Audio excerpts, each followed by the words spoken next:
I've been thinking a lot lately about how we live, how we spend our hours, where our attention quietly drifts, and what we trade away without ever making a conscious decision.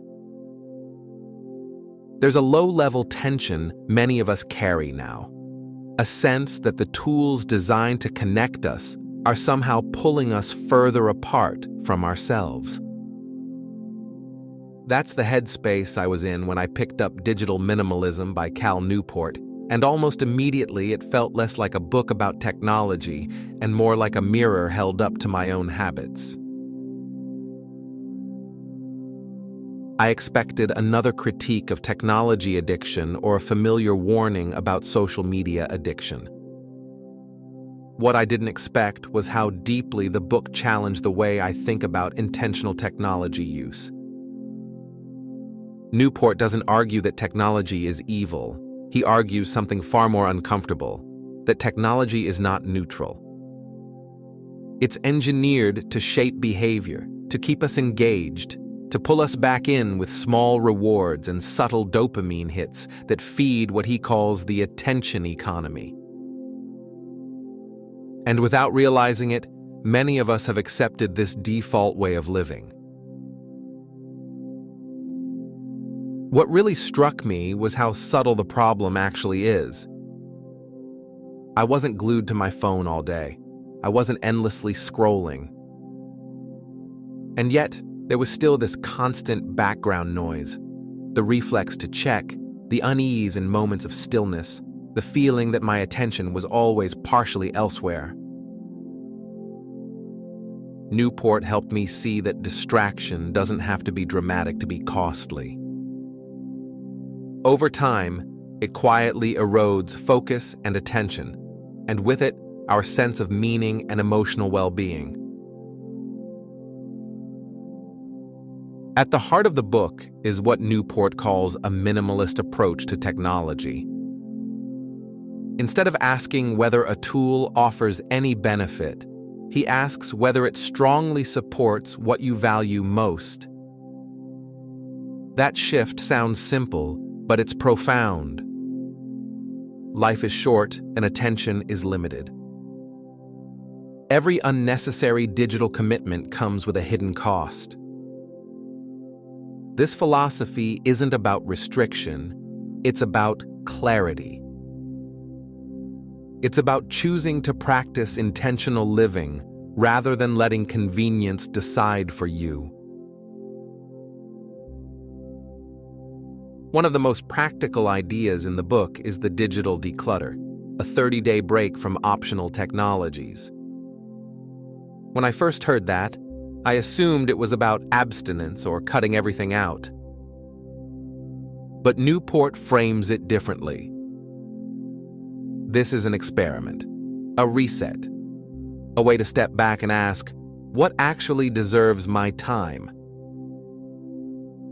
Instead of asking what you can live without, you start asking what genuinely adds value.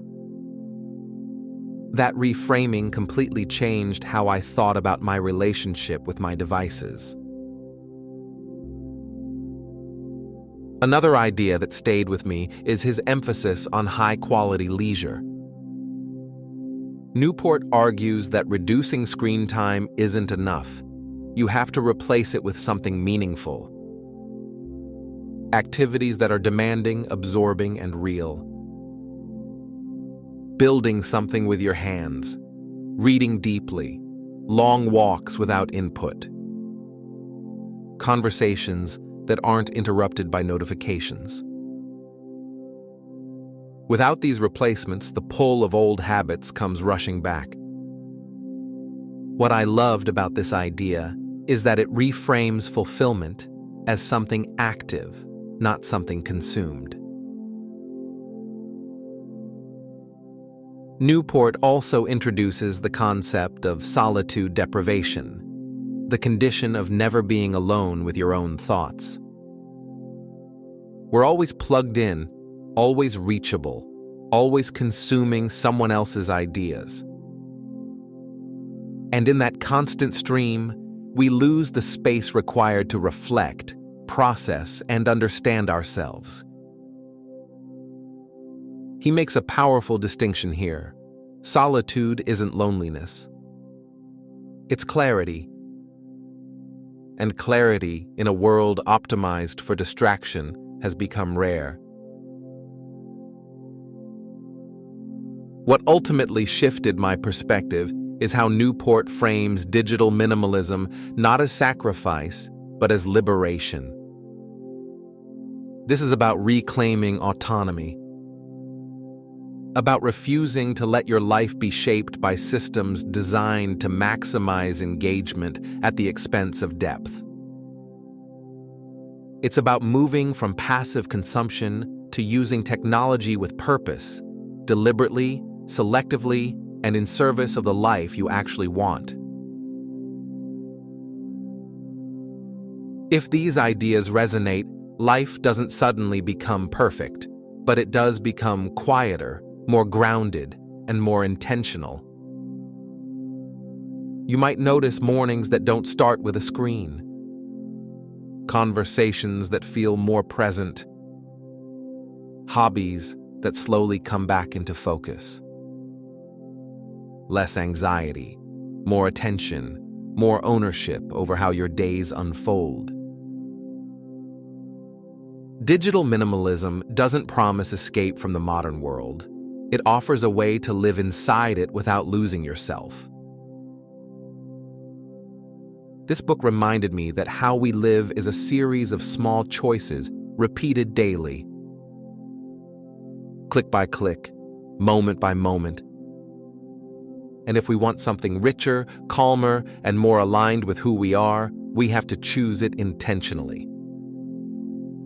Like and subscribe for more book breakdowns and mindset insights that help you live more intentionally. Welcome to Well-Read Club.